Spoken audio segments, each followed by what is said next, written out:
Welcome to the congregation of the Queen of the Apostles in Riverton. I've been asked to give you a thorough run-through of the exciting stained glass project that we have been undertaking for some months. A little bit of background first, perhaps, is that my business is fourth generation stained glass authentic bespoke studio. It originated in Holland by my great-grandfather, and then it was passed on to my grandfather, and then he migrated to Fremantle in about 1952, and then it was meant to go to my father, who passed away when I was young, and then hence it went to me as the fourth generation. So I've been doing the stained glass. I did my apprenticeship with my granddad. We did everything on European old school traditional techniques, and hence I learnt really that ecclesiastical side of the stained glass industry through my grandfather and through the history of our family business.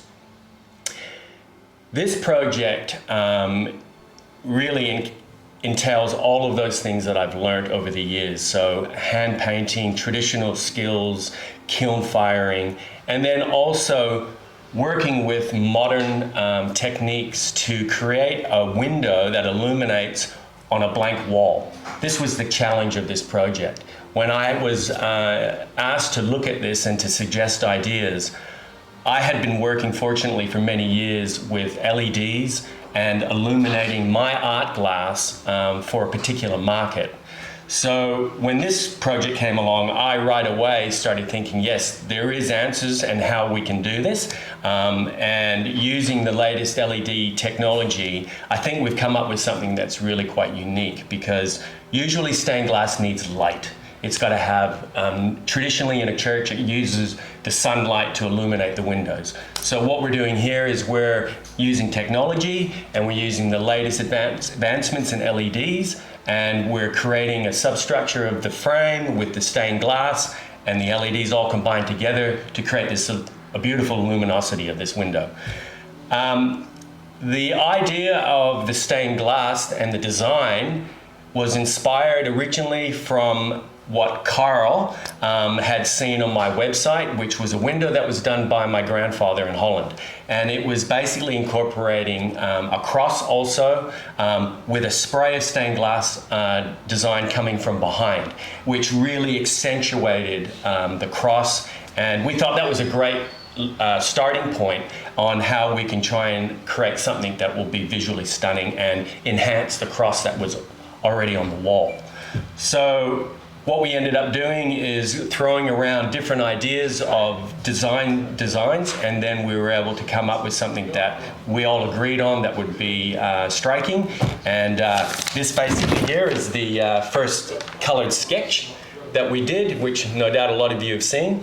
And it was from this that we were then able to move forward and then progress to working drawings, cutting glass, painting, kiln firing, manufacturing, polishing, frames getting made, LEDs getting made, and then putting all that together into one package so that we're ready to install in a few weeks, which is very exciting for us because we've finally got all those pieces together, and now we're just waiting to put it together. So we're just as excited as you are because this is a great project, and we think that there's a lot of future with illuminating stained glass. So without further ado, what we'll do is we'll walk through the studio, and I'll show you some of the aspects of how we start, how we made the window, and hopefully you'll get a better understanding of the complexity behind this stained glass window. We'll start right at the design stage. So with everything we do here, it's all done on computer graphic design packages that we use for stained glass particularly. And once we've taken this design, the scale design, the one that gets approved, the one that is colored, that we use as our motif and design for everything that we do, we take that and then we enlarge it, and then we print it out on our plotter, which is right here. And once it's printed out to full-size scale, such as this, which is one of the quadrants of the design that we've done here, we then take this to the manufacturing area, and this is where we start to individually cut every single piece of glass by hand. As I mentioned, we've got the full-size drawing, and then now we go to cutting all the individual pieces of glass.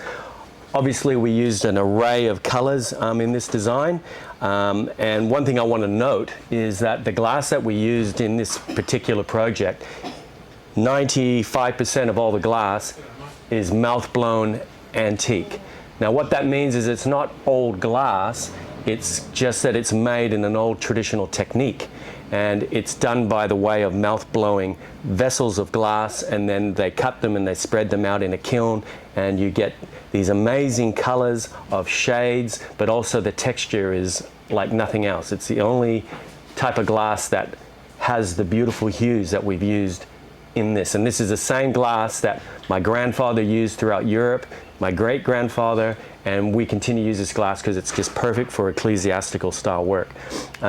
So basically, as I mentioned, we cut the glass to every segment, and we do that by hand. So I can just show you a little bit of how that's done. And basically we have our cut pieces of glass, our sheets of glass, if you like, that come in all different sizes, but generally they're about 1100 by 600 sheets. And then we break them down and we put them on top of the design. Usually, if the glass is dark, we'll have this sitting on top of a light box, which I'll show you in a minute. And that would help illuminate the design so we can see through the glass. And simple tungsten steel glass cutter, oil fed, and basically we cut the lines and to the shapes of the glass.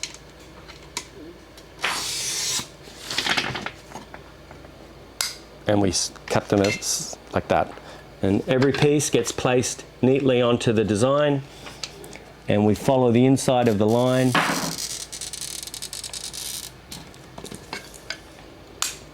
And there it is. So what we're doing is we're accurately cutting to the inside of the black line, which is about 1.5 mil, and that is the thickness of the lead cane in the heart.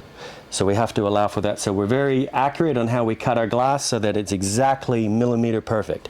So every single piece is then cut, laid out how we want it with the colors and the sprays of the colors as per the original drawing that we had floating around somewhere. And once we've cut out all the pieces, we then go to the next stage, which is then to hand paint them and then fire them in the big kiln that we have behind us. So we'll go to that stage next. This is the third stage, basically. So we've gone from the design to the cutting of the glass. Now we have to paint it to create the impregnated effects into the glass, if you like. So this traditional technique has been done for thousands of years. And this is a traditional technique. The only difference with the materials that we use today is really the kilns are more advanced. They're all electronic, everything's computer controlled. So in my granddad's day, they actually used coal to fire their kilns. So a totally different process, and the reliability of temperature control was nowhere near as good as what we have today.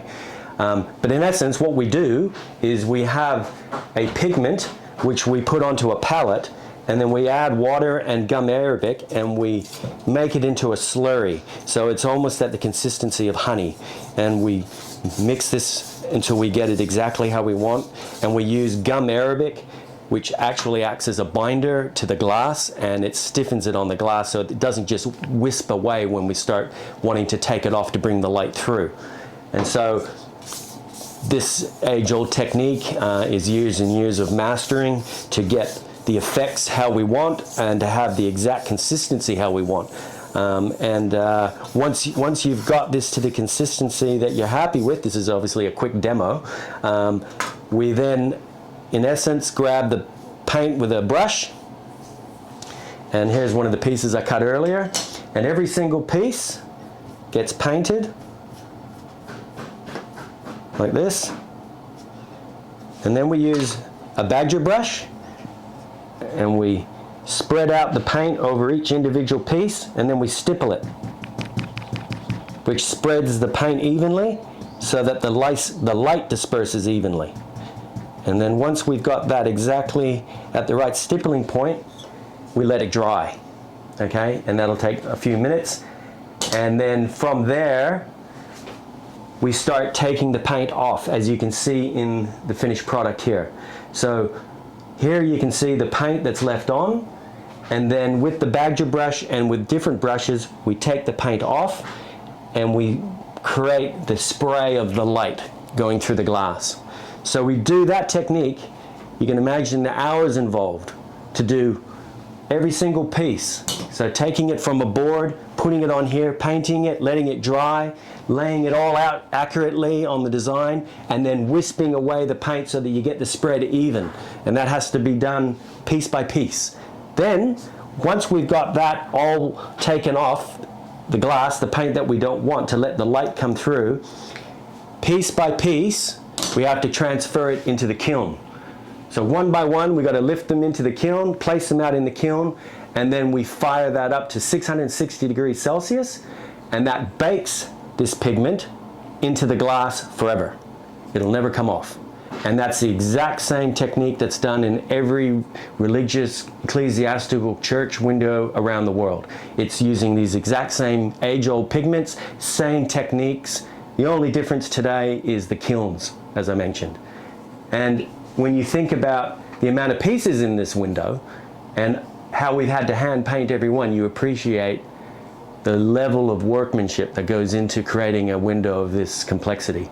After we've done the last process, which is the third process of painting on the glass, we fire it in the kilns. Okay, we've got the kilns fired, the glass has been fired. It's now ready to go from that stage to putting it all together with the lead cane. So this process, again, is a very time-consuming process. It's done piece by piece, wrapping the individual lead canes around every single piece of glass. And then once the glass has been made in the matrix of the window with all the lead cane, it's then soldered on every single spot so that it holds it together. And once it's been soldered, the window, after it's been made, it then goes to the, well, nearly the final process, which is then we cement the window with almost like a putty. And that goes between the glass and the lead cane so that the window gets stiff and strong and gives it all its integrity of strength over the many years of its lifespan. One of the things that I should note is what makes our windows unique is that we hand mill all of our own lead cane from the original machine from my grandfather in Holland. We're the only ones in Australia that hand mill European lead cane. So that's why we get a slightly flatter finish. But all of our windows, when we manufacture them, are done in a unique way to this particular lead, which is tongue and grooved. So we actually tongue and groove the lead together so that we don't have a large bridging point between the solder from one piece to the next. And that makes it a lot stronger. So that's a critical part of how we make our stained glass windows. And we haven't changed that technique. We've kept it because it's just proven itself over 100 years. Our business has been going for, I think last count was around 110. So we feel that that's a pretty good benchmark to keep it going, and it's proven itself. And that's basically the technique of manufacturing the window and building it up with the lead cane and soldering, and then going through to the cementing process. Thanks.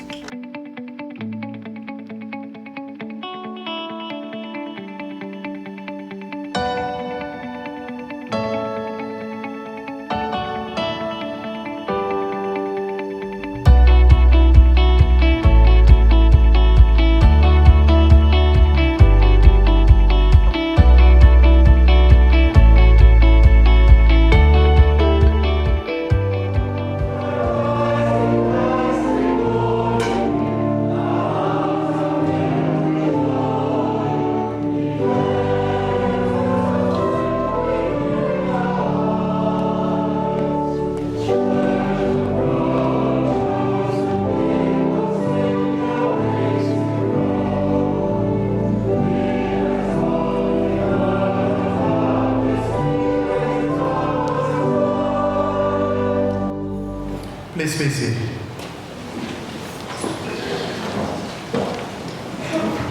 It's a great privilege and honor to stand here to welcome all of you to this most beautiful day. We are so privileged and so lucky to celebrate this Mass together, in spite of what is going around us, as we all know. So we bring all our intentions together, and we, Parish Council and Finance Committee and the Parish, we have decided to make a memorial event to this. And I'd like to invite Father Dean Badgeri, our Regional Superior, to unveil the memorial plaque that we made, that stained glass around the crucifix. It was Father John's vision that we have a resurrected Jesus here in the church. And so I just wanted to modify on that and make a little more meaning to what we have already in our history.